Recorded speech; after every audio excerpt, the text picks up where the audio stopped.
मैं अभी अभी घर के सामने रुका था। मेरी कार से ताजे पके हुए पिज्जा की सुगंध आ रही थी। एक और फूड डिलीवरी, बस एक और नियमित शाम। मैं सामने के दरवाजे के पास पहुंचा, एक अच्छी टिप की आशा में जो इस ठंडी रात में मुझे गर्म कर देगी। मैंने दरवाजे की घंटी बजाई और इंतजार किया। कुछ सेकंड बाद दरवाजा अंततः खुल गया। मेरे सामने एक महिला थी। उसके चेहरे के भाव बरामदे की मंद रोशनी में अस्पष्ट थे। उसने मुस्कुराहट और आंखों में चमक के साथ मेरा स्वागत किया। मैं पूरे दिन इस पिज्जा के लिए तरसती रही हूं, उसने अपनी आवाज नरम और आकर्षक बताते हुए कहा। लेकिन क्या आप मेरी मदद कर सकते हैं? उसके शब्दों ने मेरी उत्सुकता बढ़ा दी और मैंने सिर हिलाकर मदद करने की सहमति दे दी। किसी ग्राहक को किसी छोटी सी बात में मदद करने से क्या नुकसान हो सकता है?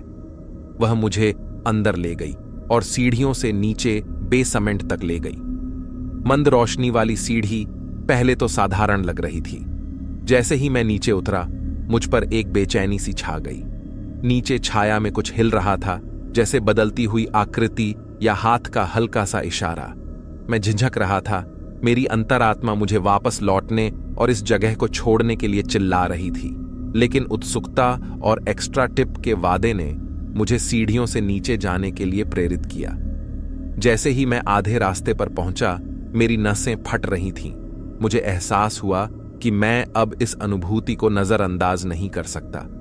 मुझे वहां से निकलना पड़ा।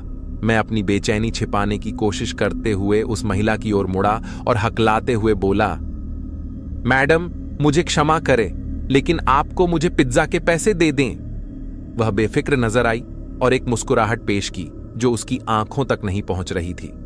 बेशक, उसने कहा। वह अपना वॉलेट लेने ऊपर गई।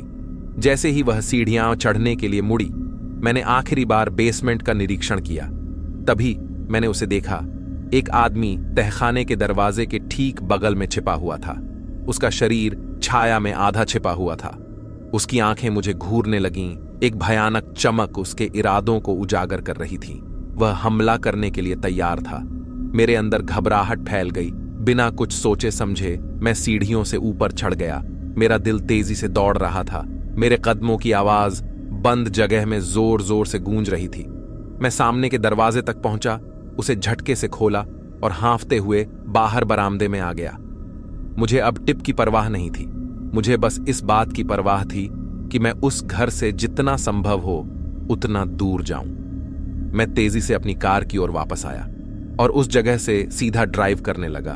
तभी मैंने एक बड्ढे और ताकतवर आदमी को उस घर से बाहर निकलते देखा। उसके हाथ में चाकू जैसा कुछ था और कुछ ही देर बाद एक दूसरे आदमी को मेरी कार की ओर भागते हुए देखा, पर मैं काफी दूर था। मैं वापस रेस्टोरेंट आ गया। मेरी राहत के लिए मेरे बॉस मेरी सुरक्षा को समझ रहे थे और चिंतित थे। उन्होंने मुझे आश्वासन दिया कि वह स्थिति को संभाल लेंगे और मुझे उस पते पर वापस न लौटने की सलाह दी। उसके बाद मेरे बॉस ने उस पूरी घटना को पुलिस को रिपोर्ट किया।